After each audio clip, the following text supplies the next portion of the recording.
ಎಲ್ಲರಿಗೂ ನಮಸ್ಕಾರ. ಸುಕೃತಿ ಪುಸ್ತಕ ಪರಿಚಯ ಮಾಲಿಕೆಯ ಇಂದಿನ ಸರಣಿಗೆ ಸ್ವಾಗತ. ಇಂದು ನಾವೆಲ್ಲ ಶ್ರೀ ಅರವಿಂದರ ಸಾವಿತ್ರಿ ಎಂಬ ಮಹಾಕಾವ್ಯದ ಬಗ್ಗೆ ತಿಳಿದುಕೊಳ್ಳೋಣ. ಮೊದಲಿಗೆ ಒಂದು ಪ್ರಶ್ನೆ, ಈ ಕಾವ್ಯವನ್ನು ನಾವು ಏನಕ್ಕೆ ಓದಬೇಕು?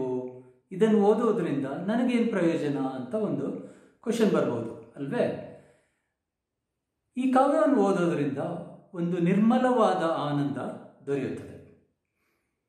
ಶ್ರೀ ಅರವಿಂದರು ಬಳಸಿರುವ ಇಂಗ್ಲಿಷ್ ಭಾಷೆಯ ರೀತಿ, ಆ ಪದಪುಂಜಗಳಿಂದ ಅವುಗಳಿಂದ ಉಂಟಾಗುವ ನಮ್ಮ ಅನುಭವಗಳು ಆ ಪದಪುಂಜಗಳ ಜೊತೆ ತಳುಕು ಹಾಕಿಕೊಂಡಾಗ ಸಿಗುವ ಒಂದು ಆನಂದ, ಅದು ಓದಿಯೇ ತೀರಬೇಕು. ಹಾಗಾಗಿ ಅದು ಏನು ಮಾಡುತ್ತಂದರೆ ಒಂದು ನಿರ್ಮಲವಾದ ಆನಂದ ಅನುಭೂತಿಯನ್ನು ಕೊಡುತ್ತದೆ. ಸೊ ಇದು ಒಂದು ಬೆನಿಫಿಟ್ಟು. ಅದರ ಜೊತೆಗೆ ನಮಗೆ ಈ ಆತ್ಮ ಸಾಕ್ಷಾತ್ಕಾರದ ಅರಿವು ಅಥವಾ ಈ ಇಹಜೀವನದಲ್ಲೇ ಅಮೃತತ್ವದ ಅರಿವು ಉಂಟಾಗಲಿಕ್ಕೂ ಸಹ ಈ ಕಾವ್ಯ ಸಹಾಯ ಮಾಡುತ್ತೆ. ಹಾಗಾಗಿ ಈ ಎರಡು ಕಾರಣಗಳಿಂದಾದರೂ ಈ ಕಾವ್ಯವನ್ನು ಓದಬಹುದು. ಇನ್ನು ಈ ಕಾವ್ಯಕ್ಕೆ ನೇರವಾಗಿ ಬರೋಣ. ಈ ಕಾವ್ಯದ ಟೈಟಲ್ ಏನಿದೆಪ್ಪ ಅಂದರೆ ಸಾವಿತ್ರಿ. ಅದು ಎಲ್ಲರಿಗೂ ಗೊತ್ತು. ಈ ಸಾವಿತ್ರಿ ಕಥೆಗೂ ನಮಗೆ ಗೊತ್ತಿರೋ ಸಾವಿತ್ರಿ ಕಥೆ ಅಲ್ವಾ, ಮಹಾಭಾರತದಲ್ಲಿ ಬರುವ ವನಪರ್ವದಲ್ಲಿ ಬರುವ ಸಾವಿತ್ರಿ ಕಥೆ, ಹಾಗೂ ಈ ಅರವಿಂದರು ಬರೆದಿರುವ ಈ ಸಾವಿತ್ರಿ ಕಾವ್ಯಕ್ಕೂ ಏನು ಸಂಬಂಧ? ಅದನ್ನು ಸಹ ಅವರು ಈ ಕಥೆಯ ಈ ಕಾವ್ಯದ ಸಬ್ ಟೈಟಲ್ನಲ್ಲಿ ಕೊಟ್ಟಿದ್ದಾರೆ. ಏನಪ್ಪ ಅಂದರೆ, ಈ ಸಾವಿತ್ರಿ ಅನ್ನೋ ಟೈಟಲ್ ಕೆಳಗೆ it says it's a legend and a symbol ಅಂತ. A legend and a symbol ಅಂತಂದ್ರೇನು? ಈ ಲೆಜೆಂಡ್ ಅನ್ನೋದು ನಮಗೆ ಗೊತ್ತಿರುವ ಕಥೆ, ಮಹಾಭಾರತದ ವನಪರ್ವದಲ್ಲಿ ಬರುವ ಕಥೆ. ಸತ್ಯವಾನ, ಸಾವಿತ್ರಿ, ಅಶ್ವಪತಿ, ದ್ಯುಮತ್ಸೇನ ಇವ್ರದೆಲ್ಲ ನಾರದರು, ಯಮನೊಡನೆ ಹೋರಾಡಿ ಸಾವಿತ್ರಿ ಸತ್ಯವಾನನ ಬದುಕಿಸ್ಕೊಳ್ಳೋದು, ಇದೆಲ್ಲ ನಮ್ಗೆ ಗೊತ್ತಿರೋ ಕಥೆ. ಇದನ್ನ ವ್ಯಾಸರು ಸುಮಾರು 300 ಶ್ಲೋಕಗಳಲ್ಲಿ ಮಹಾಭಾರತದಲ್ಲಿ ಬರೆದಿದ್ದಾರೆ. ಈಗ ಇದು ಲೆಜೆಂಡ್ ಪಾರ್ಟ್ ಆಯಿತು. ಇನ್ನು ಈ ಸಿಂಬಾಲ್ ಪಾರ್ಟಿಗೆ ಬಂದರೆ, ಈ ಪ್ರತಿಯೊಂದು ಪಾತ್ರಗಳ ಹೆಸರು ಅಥವಾ ಅವುಗಳು ಮಾಡೋ ಕೆಲಸ ಈ ಕಾವ್ಯದಲ್ಲಿ. ಸೊ ಅವುಗಳ ಹಿಂದೆ ಒಂದೇನೋ ಸಾಂಕೇತಿಕತೆ ಇದೆ ಅಲ್ವಾ? ಆ ಸಾಂಕೇತಿಕತೆಯನ್ನು ಅರವಿಂದರು ಕಂಡುಹಿಡಿದುಕೊಂಡು ಇದೇ ಕಥಾಹಂತರವನ್ನು ಬಳಸಿಕೊಂಡು ಸುಮಾರು 24,000 ಸಾಲುಗಳಲ್ಲಿ ಈ ಕಾವ್ಯವನ್ನು ರಚನೆ ಮಾಡಿದ್ದಾರೆ. ಮೊದಲಿಗೆ ಇವರು ರಚನೆ ಮಾಡಿದಾಗ ಇದು ಬರೀ 1637 ಏನೋ ಇತ್ತು, ಸಾಲುಗಳಿತ್ತು. ಬಟ್ ಈ ಎಡಿಟೆಡ್, ತಿದ್ದಿ ತೀಡಿ ಚೇಂಜ್ ಮಾಡಿ ಎಷ್ಟು ಅಂದರೆ ಸುಮಾರು 4 ದಶಕಗಳ ಕಾಲ ಇದನ್ನು ತಿದ್ದಿ ತೀಡಿ ಕೊನೆಗೆ ಒಂದು ಹಂತಕ್ಕೆ ತಂದಿದ್ದು 24,000 ಸಾಲುಗಳಲ್ಲಿ. ಇದು ಅವರ ಯೋಗಿಕ ಸಾಧನೆ, ತಮ್ಮ ಯೋಗಿಕ ಸಾಧನೆಯನ್ನೇ ಒಂದು ಮಂತ್ರ ಸದೃಶವಾದ ರೂಪದಲ್ಲಿ ಈ ಕಾವ್ಯವನ್ನು ರಚನೆ ಮಾಡಿದ್ದಾರೆ. ಇನ್ನು ಈ ಕಾವ್ಯಕ್ಕೆ ನೇರವಾಗಿ ಪ್ರವೇಶ ಮಾಡೋಣ. ಇಲ್ಲಿ ಮೊದಲಿಗೆ ಈ ಕಾವ್ಯದ ಒಂದು ಹಂದರ ಹೇಗಿದೆ ಅಂತ ನೋಡುವ. ಸೊ ಈ ಕಾವ್ಯವನ್ನು ಅರವಿಂದರು 3 ಭಾಗಗಳಲ್ಲಿ ವಿಂಗಡಿಸಿದ್ದಾರೆ, ಪಾರ್ಟ್ 1, ಪಾರ್ಟ್ 2 ಮತ್ತೆ ಪಾರ್ಟ್ 3 ಅಂತ ಹೇಳಿ. ಸೊ ಇದರಲ್ಲಿ ಇಲ್ಲಿ ಏನ್ ಬುಕ್ ಅಂತ ಕರೆದಿದ್ವಿ, ಇವೆಲ್ಲ ಪರ್ವಗಳಾಗಿ ವಿಂಗಡಿಸಲ್ಪಟ್ಟಿವೆ ಕನ್ನಡದಲ್ಲಿ. ಆದ್ರೆ ಇಂಗ್ಲಿಷ್ ನಲ್ಲಿ ಬುಕ್ 1, ಬುಕ್ 2, ಬುಕ್ 3 ಅಂತ there are totally about 12 books in this ಇದರಲ್ಲಿ ಅಲ್ವಾ? ಸೊ ಈ ಪ್ರತಿಯೊಂದು ಪುಸ್ತಕವು ಅದರಲ್ಲಿ ಮತ್ತೆ ಕ್ಯಾಂಟೋಸ್ ಅಂತ ಅಂದ್ರೆ ಸಬ್ ಅಧ್ಯಾಯಗಳು. ಸೊ ಆ ಕ್ಯಾಂಟೋ 1, ಕ್ಯಾಂಟೋ 2 ಆ ತರ ಟೋಟಲ್ ಆಗಿ ಒಂದು 49 ಕ್ಯಾಂಟೋಸ್ ಇದಾವೆ ಎಲ್ಲ ಸೇರ್ಕೊಂಡು. ಸೊ ಈಗ ಮೊದಲನೇ ಭಾಗದಲ್ಲಿ ಏನಪ್ಪಾ ಇದು, ಈ ಕಾವ್ಯ ಶುರು ಆಗೋದೇ ಒಂದು important point in the poem. ಅಂದ್ರೆ ಈ ಹೋಲ್ ಸಾವಿತ್ರಿ ಕಥೆಯಲ್ಲಿ ಸತ್ಯವಾನ ಸತ್ತ ಮತ್ತೆ ಹುಟ್ಟಿದ, ಅಂದ್ರೆ ಮತ್ತೆ ಬದುಕಿ ಬಂದದ್ದು. ಸೊ ಇಲ್ಲಿ ಮೊದಲನೇ ಭಾಗ ಏನ್ ಮೊದಲೇದು ಹೇಳುತ್ತೆ ಅಂದ್ರೆ ಒಂದು ಉಷೋದಯ, ಸೂರ್ಯ ಉಷಾ ವರ್ಣನೆ. ಅದು ಆಗ್ತಾ ಇದ್ದಂಗೆನೆ ಅದು ಕೊನೆಯ ಸಾಲು, ಆ ಪುಸ್ತಕದ ಒಂದು 6-7 ಪುಟ ಆದ್ಮೇಲೆ ಆ ಮೊದಲಿನ 6-7 ಪುಟದಲ್ಲಿ last line says this was the day when Satyavan must die ಅಂತ ಹೇಳಿ. So this is a critical point. So ಒಂದು ಸುಂದರವಾದ ಉಷೋದಯ, ಆಮೇಲೆ ಆ ದಿನವೇ ಸತ್ಯವನ್ನ ಸಾಯ್ಬೇಕಿತ್ತು ಅಂತ ಹೇಳ್ತಾ ಇದ್ದಾರೆ. ಮುಂದೆ ನೆಕ್ಸ್ಟ್ ಅಧ್ಯಾಯಕ್ಕೆ ಹೋದ್ರೆ ಅದೇ ದಿವಸ ಸಾವಿತ್ರಿಯು ಸಹ ಆ ಬೆಳಿಗ್ಗೆಗೆ ಎದ್ದಳು. ಅವಳಿಗೂ ಸಹ ಗೊತ್ತು ಇಂದು ಸತ್ಯವಾನ ಸಾಯ್ತಾನೆ ಅಂತ ಹೇಳಿ. ಅವಳ ಮುಂದೆ ಒಂದು ದೊಡ್ಡ ಚಾಯ್ಸ್ ಇದೆ. ಅವಳ ಇಶ್ಯೂ ಆದ್ರೂ ಚಾಯ್ಸ್ ಏನಪ್ಪಾ ಚಾಯ್ಸ್ ಅಂದ್ರೆ, ಒಂದು ನಮ್ಗೇನ್ ವಿಧಿ ವಿಧಿಸುತ್ತೋ ಅದನ್ನ ಸರೆಂಡರ್ ಮಾಡ್ಕೊಂಡು ನೀನ್ ಏನ್ ಕೊಟ್ಟು ಅದು ನನ್ನ ಪಾಲಿಗೆ ಬಂದಿದ್ ಪಂಚಾಮೃತ ಅನ್ಕೊಂಡು ಎಕ್ಸೆಪ್ಟ್ ಮಾಡ್ಕೊಳ್ಳೋದು ಅಲ್ವಾ, ಅಥವಾ ಆ ವಿಧಿಯೊಡನೆ ಹೋರಾಟಕ್ಕೆ ನಿಲ್ಲೋದು. ಆಬ್ವಿಯಸ್ಲಿ ಸಾವಿತ್ರಿ ಎರಡನೇದನ್ನೇ ಆಯ್ಕೆ ಮಾಡ್ಕೊಳ್ತಾಳೆ. ಆದ್ರೆ ಇದು ಆಗ್ತಾ ಈ ಸಮಯದಲ್ಲೇ ಅವಳಿಗೆ ತನ್ನ ಫ್ಲಾಶ್ ಬ್ಯಾಕ್ ಇದು ಒಂದು ಫ್ಲಾಶ್ ಬ್ಯಾಕ್ ಟೆಕ್ನಿಕ್ ಯೂಸ್ ಮಾಡಿದ್ದಾರೆ. ಇಲ್ಲಿ ಅವಳು ಆ ಮುಂಜಾವಿಗೆ ಎದ್ದು, ಸೊ ಎದ್ದು ಇಲ್ಲಿ ತನಕ ಆದದ್ದನ್ನೆಲ್ಲ ನೆನ್ಪು ಮಾಡ್ಕೊಂತ ಇದ್ದಾಳೆ. So that is what it's like a flashback technique. And cantos 3, 4, 5 ಎಲ್ಲ ಆ ಸಾವಿತ್ರಿಯ ತಂದೆಯಾದ ಅಶ್ವಪತಿಯಿಂದ ಶುರು ಆಗ್ತವೆ. ಸೊ ಅಶ್ವಪತಿ ಮಾದ್ರ ದೇಶದ ರಾಜ, ಅವನ್ಗೆ ಮಕ್ಕಳಿರೋದಿಲ್ಲ. ಸೊ ಅವನು ಒಂದು ತಪಸ್ ಮಾಡ್ತಾನೆ, ದೀರ್ಘಕಾಲದ ತಪಸ್ಸು. ಆ ತಪಸ್ಸಿನ ಯೋಗಿಕ ಸಾಧನೆ ಒಂದು, ಆ ತಪಸ್ಸನ್ನೇ ಈ ಕ್ಯಾಂಟೋಸ್ ನಲ್ಲಿ ಮತ್ತೆ ಪುಸ್ತಕ 2 ಮತ್ತು 3 ಇವುಗಳಲ್ಲಿ ಅರವಿಂದರು ಹೇಳಿದ್ದಾರೆ. ಸೊ ಇಟ್ ಈಸ್ ಇದು ಯೋಗ ಆಫ್ ಅಶ್ವಪತಿ ಅಂತಾನೆ ಹೇಳ್ಬೋದು, ಅವನ ಯೋಗಿಕ ಸಾಧನೆ. ಇದು one of the major portion part of this entire poem. So almost 50% of the lines are from this part 1. And yoga of Ashwapati itself is like around 10,000 lines.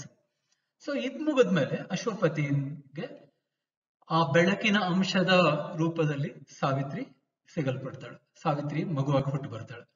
So ಮುಂದೆ ಅವಳ ಬೆಳವಣಿಗೆ and ಹಾಗೆ ಹೋಗ್ತಾ ನೋಡಿದ್ರೆ ಬುಕ್ 5 ನಲ್ಲಿ it is called book of love. Savitri ದೊಡ್ಡವಳು ಆದ್ಮೇಲೆ ಅವಳಿಗೆ ಮದುವೆ ಮಾಡ್ಬೇಕು ಅನ್ನೋ ವಿಚಾರ ಬರುತ್ತಲ್ವೇ. ಸೊ ಯಾರಿಗೂ ಯೋಗ್ಯ ವರ ಸಿಗದೆ ಅವಳೇ ತನ್ನ ವರನನ್ನು ಹುಡುಕಿಕೊಳ್ಳುವಂತ ಪ್ರಸಂಗ ಬಂದಾಗ ಅವಳು ಹುಡುಕ್ಲಿಕ್ಕೆ ಹೋಗೋದು ಅಂಡ್ ಅದು ಒಂದು ಕಾಡಿನಲ್ಲಿ ಸತ್ಯವಾನನ್ನ ಕಾಣೋದು. ಇದನ್ನಂತೂ ತುಂಬಾ ತುಂಬಾ ತುಂಬಾ ರೊಮ್ಯಾಂಟಿಕ್ ಆಗಿ ಅಥವಾ ಸುಂದರವಾಗಿ ಈ ಬುಕ್ ಆಫ್ ಲವ್ ನಲ್ಲಿ ನೋಡ್ಬೋದು. ಅದರ ಕೆಲವೊಂದು ಸಾಲುಗಳನ್ನು ಈಗ ಓದ ಬಯಸುತ್ತೇನೆ. ಓಕೆ, ಸೊ ಇಮ್ಯಾಜಿನ್ ಮಾಡ್ಕೊಳ್ಳಿ, ಸಾವಿತ್ರಿ ತನಗೆ ಯೋಗ್ಯವರನನ್ನು ಹುಡುಕಿಕೊಂಡು ಬರ್ತಾ ಇದ್ದಾಳೆ. ಸೊ ಇದು ಸತ್ಯವಾನ ವಾಸ ಮಾಡುತ್ತಿರುವ ಕಾಡು, ಆ ಕಾಡಿನಲ್ಲಿ ಬಂದಿದ್ದಾಳೆ. ಅಂಡ್ ಅಲ್ಲಿ ಏನಾಗುತ್ತೆ ಅನ್ನೋದು ದೃಶ್ಯ ಇದು. ಸೊ ಎಷ್ಟು ಚೆನ್ನಾಗಿ, ಮೊದಲು ಇಂಗ್ಲಿಷ್ ನಲ್ಲಿ ಓದ್ತೇನೆ, ಆಮೇಲೆ ಅದರದ ಒಂದು ಕನ್ನಡ ಅನುವಾದವನ್ನು ಓದ್ತೇನೆ ನೋಡಿ. ಇಂಗ್ಲಿಷ್ ನಲ್ಲಿ, A look, a turn decides our ill-poised fate. Thus, in the hour that most concerned her all, wandering unwarned by the slow surface mind, the heedless scout beneath her tempting lids admired indifferent beauty and cared not to wake her body's spirit to its king. So might she have passed by on chance ignorant roads, missing the call of heaven, losing life's aim, but the God touched in time her conscious soul, her vision settled, caught, and all was changed. ಈಗ ಇದನ್ನೇ ಕನ್ನಡದಲ್ಲಿ ನೋಡೋಣ. ಸಾವಿತ್ರಿ ಹುಡ್ಕೊಂಡು ಬರ್ತಾ ಇದ್ದಾಳೆ ಕಾಡಿನಲ್ಲಿ. So ಎದುರಿಗೆ ಸತ್ಯವನ್ನ ಕಂಡಿರ್ಬೇಕು. ಅದು ಹೇಗೆ ವರ್ಣಿಸಿದ್ದಾರೆ ನೋಡಿ. ಒಂದು ನೋಟ, ಒಂದು ತಿರುವು ನಮ್ಮ ಕೆಟ್ಟ ಸ್ಥಿತಿಯಲ್ಲಿರುವ ದೈವವನ್ನು ನಿರ್ಧರಿಸುತ್ತದೆ. ಈ ಪ್ರಕಾರವಾಗಿ ಅವಳಿಗೆ ತೀರ ಸಂಬಂಧವಿರುವ ಆ ತಾಸಿನಲ್ಲಿ ಸಾವಧಾನದ ಮೇಲ್ಮೈ ಮನಸ್ಸಿನಿಂದ ಎಚ್ಚರಿಸಲ್ಪಡದೆ ಅಲೆಯುತ್ತಾ ಅವಳ ರೆಪ್ಪೆಗಳ ಅಡಿಯಲಿಯ ಅಲಕ್ಷ್ಯದ ಶೋಧಕ ಕಣ್ಣು ಸತ್ಯವಾನನ ಸೌಂದರ್ಯವನ್ನು ನಿರ್ವಿಕಾರ ಭಾವದಲ್ಲಿ ಹೊಗಳಿತು. ಸೊ ಇಲ್ಲಿ ಕಣ್ಣು ನೋಡಿದೆ, ಬಟ್ ಅದಕ್ಕೆ ಆ ಜಾಯ್ ಇದೆ, ಅದು ಒಂದು ಬ್ಯೂಟಿ ಅಪ್ಪ ಅನ್ನೋ ತರ. ಬಟ್ ಆದರೆ ಅವಳ ದೇಹದ ಆತ್ಮಕ್ಕೆ ಅದರ ರಾಜ ಇವನೇ ಎಂಬುದನ್ನು ತಿಳಿಸಲು ಎಚ್ಚರ ವಹಿಸಲು ಲಕ್ಷ್ಯಗೊಡಲಿಲ್ಲ. ಹೀಗೆ ಅವಳು ಸ್ವರ್ಗದ ಕರೆಯನ್ನು ತಪ್ಪಿಸಿಕೊಳ್ಳುತ್ತಾ ಜೀವನದ ಗುರಿಯನ್ನು ಕಳೆದುಕೊಳ್ಳುತ್ತಾ ಮುಂದೆ ಸಾಗಿ ಹೋಗಬಹುದಿತ್ತು. ಆದರೆ ಸರಿಯಾದ ಕಾಲದಲ್ಲಿ ದೇವನು ಅವಳ ಅರಿವಿನ ಆತ್ಮವನ್ನು ಸ್ಪರ್ಶಿಸಿದನು. ಅವಳ ನೋಟವೀಗ ಸತ್ಯವಾನನ ಮೇಲೆ ನಿಂತಿತು ಹಾಗೂ ಎಲ್ಲವೂ ಬದಲಾಗಿತ್ತು. ಸೊ ಅಲ್ಲಿಂದ ಮುಂದೆ ಅವರ ಮಿಲನ, ದೆನ್ ಸಾವಿತ್ರಿ ತನ್ನ ರಾಜ್ಯಕ್ಕೆ ಬಂದು ತನ್ನ ತಂದೆಗೆ ಹೇಳೋದು, ನಾರದರು ಇಲ್ಲ ಇಲ್ಲ ಸತ್ಯವಾನನ್ನ ನೀನ್ ಮದುವೆ ಕೂಡ್ದು ಅವನಿಗೆ 1 ವರ್ಷ ಆಯುಷ್ಯ, ಇವೆಲ್ಲ ಕತೆ ಗೊತ್ತಿರೋ ಕಥೆನೆ. ಅದೇ ಹಂದರವನ್ನ ಬೆಳೆಸ್ಕೊಂಡು ಹೋಗಿದ್ದಾರೆ ಇಲ್ಲೂ ಸಹ. ಬಟ್ ಅವಳ ಸಾಧನೆ, she knows that Satyavan is going to die in 1 year. ಅಲ್ಲಿ ಅವಳು ಸಾಧನೆ ಮಾಡ್ತಾಳೆ, ಅದನ್ನ ಮೀರೋದು ಹೇಗೆ ಅಂತ ಹೇಳಿ. ಕೊನೆಗೆ ಬರೋದು ಈ ದಿವಸ, ಅದು when she wakes up on the day when Satyavan was supposed to die. ಅಲ್ಲಿಂದ ಅವಳ ಮುಂದಿರೋ ಆಯ್ಕೆಗಳು 2, ಒಂದು ಮೀಕ್ ಸರೆಂಡರ್ ಅಥವಾ ವಿಧಿಯೊಡನೆ ಹೋರಾಟ. ಅವಳ ಆಯ್ಕೆ ವಿಧಿಯೊಡನೆ ಹೋರಾಟವೇ. ಸೊ ಅದು ಮುಂದೆ ಸತ್ಯವಾನನ ಸಾವಾಗುತ್ತೆ. ಅಲ್ಲಿಂದ ಮತ್ತೆ ಇಲ್ಲಿ ಲಿಂಕ್ ಬುಕ್ 8ಗೆ. It is called the book of death. ಇಲ್ಲೂ ಸಹ ತುಂಬಾ ಅದು ಓದ್ಬೇಕು ಸರ್, ಓದಿದ್ರೆ ನನ್ಗೆ ಹೇಳಿದ್ರೆ ಕಣ್ಣಲ್ಲಿ ನೀರು ಬರುತ್ತೆ. ಆ ತರ ಒಂದು ಸನ್ನಿವೇಶಗಳಿವೆ. So book of death, they face the death and Savitri ಮತ್ತೆ ಮುಂದೆ ಹೊರಡೋದು ಯಮನ ಜೊತೆ ವಾದ ವಿವಾದಗಳು. ಅಲ್ಲಿಂದ ಕೊನೆಗೆ ಯಮನ ಎಲ್ಲ ಪ್ರಶ್ನೆಗಳಿಗೂ ಉತ್ತರ ಕೊಟ್ಟು ಮತ್ತೆ ಸತ್ಯವಾನನ್ನು ಮರಳಿ ಪಡೆದು ಭೂಮಿಗೆ ಮರಳೋದು. ಇಲ್ಲಿ ಒಂದು ಕೊನೆಗೆ ಸಾವಿತ್ರಿ ಹೇಳೋ ಮಾತು ತುಂಬಾ ಮಾರ್ಮಿಕವಾಗಿದೆ. ಅದನ್ನ ಎಲ್ಲರೂ ನೆನಪಿನಲ್ಲಿ ಇಟ್ಕೊಳ್ಳಲೇಬೇಕು. ಸಾವಿತ್ರಿ ಹೇಳುವ ಈ ಮಾತುಗಳು ತುಂಬಾನೇ ಅರ್ಥಪೂರ್ಣವಾಗಿವೆ. ಏನ್ ಹೇಳ್ತಾಳಪ್ಪ ಅಂದ್ರೆ, ಇದೆಲ್ಲ ಅನುಭವ ಆದ ಬಳಿಕ ಕೊನೆಯಲ್ಲಿ ಹೇಳೋ ಮಾತು, all now is changed yet all is still the same. ಎಲ್ಲವೂ ಈಗ ಬದಲಾಗಿದೆ, ಆದಾಗ್ಯೂ ಎಲ್ಲವೂ ಅದೇ ತರಹವಿದೆ. ಹಾಗೆ ಕೊನೆಯಲ್ಲಿ ಮತ್ತೊಂದು ಮಾತು ಹೇಳ್ತಾಳೆ, awaken to the meaning of my heart that to feel love and oneness is to live, and this the magic of our golden change is all the truth I know or seek, O sage. ನನ್ನ ಹೃದಯದ ಸಂದೇಶಕ್ಕೆ ಎಚ್ಚರಗೊಂಡು ನಾನು ಅರಿತಿದ್ದೆಂದರೆ, ಜೀವನವೆಂದರೆ ಎಲ್ಲರೊಂದಿಗೆ ಪ್ರೇಮ ಹಾಗೂ ಏಕತೆಯನ್ನು ಭಾವಿಸುವುದು. ಎಲ್ಲರೊಂದಿಗೆ ಪ್ರೇಮದಿಂದ ಒಂದಾಗಿ ಬಾಳುವುದೇ ಜೀವನ, ಹಾಗೂ ಇದೇ ನಮ್ಮ ಬಂಗಾರದ ಪರಿವರ್ತನೆಯ ಚಮತ್ಕಾರವಾಗಿದೆ ಓ ಋಷಿವರ್ಯನೇ.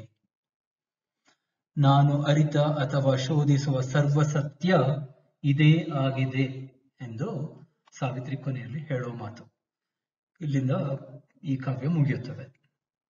ಹಾಗೆ ಇನ್ನೊಂದು ವಿಚಾರ, ಈ ಕಾವ್ಯ ಶುರುವಾಗೋದು ಒಂದು ಸೂರ್ಯೋದಯದಲ್ಲಿ, ಉಷಾ ಕಾಲದಲ್ಲಿ. ಹಾಗೆ ಇದರ ಮುಕ್ತಾಯವೂ ಒಂದು ಸೂರ್ಯೋದಯದಲ್ಲಿ.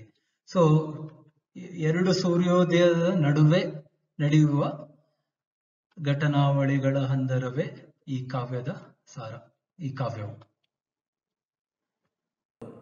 ಸೊ ಈ ಕಾವ್ಯದ ಇಂಗ್ಲಿಷ್ ಏನಿದೆ ಅದು ತುಂಬಾ ಸ್ವಲ್ಪ ಕಷ್ಟ ಅನಿಸ್ಬೋದು.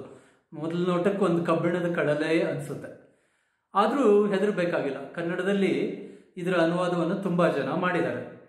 ಆ ಅನುವಾದಗಳ ಜೊತೆಯಲ್ಲಿ ಇದನ್ನು ಓದಿದರೆ ಅರ್ಥ ಮಾಡಿಕೊಳ್ಳೋದು ಅಷ್ಟು ಕಷ್ಟವೆನಿಸಲಾರದು. ಬೇಂದ್ರೆಯವರಿಂದ ಹಿಡ್ಕೊಂಡು, ಬೇಂದ್ರೆಯವರು ಆಯಿತು, ಆಮೇಲೆ ಮಧುರ ಚೆನ್ನರು, ರಂ ಶ್ರೀ ಮುಗುಳಿಯವರು, ಕೋ ಚೆನ್ನಬಸಪ್ಪನವರು, ಮಂದರ್ಕೆ ಮಾಧವ ಪೈಗಳು, CB ಪಾಟೀಲರು, ಆಮೇಲೆ ಈಗಲೂ ಸಹ ಕಾಂಟೆಂಪ್ರರಿಯಲ್ಲಿ ಮಾಡ್ತಾ ಇರುವಂಥ ಪುಟ್ಟು ಪರಶುರಾಮ್ ಕುಲಕರ್ಣಿ ಅವರಿರ್ಬೋದು, ಅಥವಾ ಗದ್ಯಾನುವಾದ ಮಾಡುತ್ತಿರುವ ಬೀಡ್ ಅವರಿರ್ಬೋದು. ಇವರೆಲ್ಲ ತುಂಬ ಚೆನ್ನಾಗಿ ವಿವರಿಸಿ ಅನುವಾದ ಮಾಡ್ತಾ ಇದ್ದಾರೆ. ಸೊ ಇಷ್ಟು ಜನದ ಅನುವಾದಗಳು ಇರೋದ್ರಿಂದ ಓದ್ಲಿಕ್ಕಂತೂ ಏನು ತೊಂದರೆ ಆಗೋದಿಲ್ಲ. ಆದರೂ ಯಾವುದೇ ಅನುವಾದ ಇಟ್ಕೊಂಡ್ರು ಮೂಲ ಇಂಗ್ಲೀಷ್ನ ಬಿಡಬಾರ್ದು. ಅದರಲ್ಲಿ ಸಿಗೋ ಸ್ವಾರಸ್ಯ ಇವು ಜೊತೆಗೆ ಸಪೋರ್ಟಿಂಗ್ ಆಗಿರ್ತವೆ, ಅದ್ರ ಜೊತೆ ಮೂಲವನ್ನು ಓದಬೇಕು. ಒಂದು ಸಂತೋಷದ ಸಂಗತಿ ಅಂದರೆ ಈ ಎಲ್ಲ ಕನ್ನಡ ಅನುವಾದಗಳು ಮೂಲ ಇಂಗ್ಲೀಷಿನ ಜೊತೆ ಒಂದೇ ಕಡೆ ಸಿಗುವಂತೆ ಒಂದು ಕೆಲಸ ನಡೆದಿದೆ. ಈಗಾಗಲೇ ಒಂದು ಮೊದಲ ಪುಸ್ತಕ ಆಗಿದೆ. ಸೊ ಅದು ಶ್ರೀ ಹರೀಶ್ ಅಮೂರ್ ಅನ್ನುವರ ನೇತೃತ್ವದಲ್ಲಿ ನಡೆದಿದೆ. ಸೊ ಇದ್ರದ್ದು ಲಿಂಕ್ ಇಲ್ಲಿ ಕೊಟ್ಟಿರ್ತೀವಿ ಇಲ್ಲಿ. ಸೊ ಅದನ್ನು ನೋಡಿ ನೀವು ಸಹ ಅದರ ಉಪಯೋಗ ಪಡೆದುಕೊಳ್ಳಬಹುದು. ಬೇಂದ್ರೆಯವ್ರ ಮಾತುಗಳಲ್ಲಿ ಹೇಳೋದಾದರೆ ಇಂಥ ಎಲ್ಲ ಏನು ಸಪೋರ್ಟಿಂಗ್ ಮಟೀರಿಯಲ್ಸ್ ಎಲ್ಲ ಕೊಟ್ಟಿದ್ದೇವಲ್ವ, ಕೊಡ್ತಾ ಇರೋದು ಸಿಗುತ್ತಲ್ಲ, ಇದು ಬೇಂದ್ರೆಯವ್ರ ಮಾತುಗಳಲ್ಲಿ ಹೇಳೋದು. ಅವರು ಹೇಳ್ತಾರೆ, ಕುರುಡರ ಕೈಯ ಕಂದೀಲು ಕಣ್ಣಿದ್ದವರಿಗೆ ದಾರಿದೀಪ ಅಥವಾ ಕಣ್ಣಿದ್ದವರಿಗೆ ಬೆಳಕಾದೀತು ಅಂತ ಒಂದು ಮಾತಿದೆ ಬೇಂದ್ರೆಯವರು. ಸೊ ಅದೇ ರೀತಿ ಈ ನಮ್ಮ ಏನೇನು ಕನ್ನಡದಲ್ಲಿ ಅನುವಾದಗಳು ಬಂದಿವೆ ಇವು ಸಹ ಒಂದು ದಾರಿದೀಪವಾಗಿ ನಿಲ್ತವೆ ಈ ಕಾವ್ಯವನ್ನು ಅರ್ಥ ಮಾಡಿಕೊಳ್ಳಲಿಕ್ಕೆ. ಸೊ ಈ ಕಾವ್ಯದಲ್ಲೇ ಬರುವ ಒಂದು ಮಾತಿನಿಂದ ನನ್ನ ಮಾತುಗಳನ್ನು ಮುಗಿಸ್ಬೋದು. ಒಂದು ಸಾಲಿನಿಂದ it says, all can be done if God touch is there. All can be done if God touch is there ಅಂತ. ಹಾಗೆ ನೀವು ಸಹ ಈ ಆನಂದ ಅನುಭೂತಿಯನ್ನು ಪಡೆದುಕೊಳ್ಳಲು ಈ ಕಾವ್ಯವನ್ನು ಓದುವುದರ ಮೂಲಕ ನೀವು ಈ ಆನಂದ ಅನುಭೂತಿಯನ್ನು ಪಡೆಯುತ್ತೀರಿ ಅನ್ನುವ ಆಸೆಯೊಂದಿಗೆ ನನ್ನ ಮಾತುಗಳನ್ನು ಮುಗಿಸ್ತೇನೆ.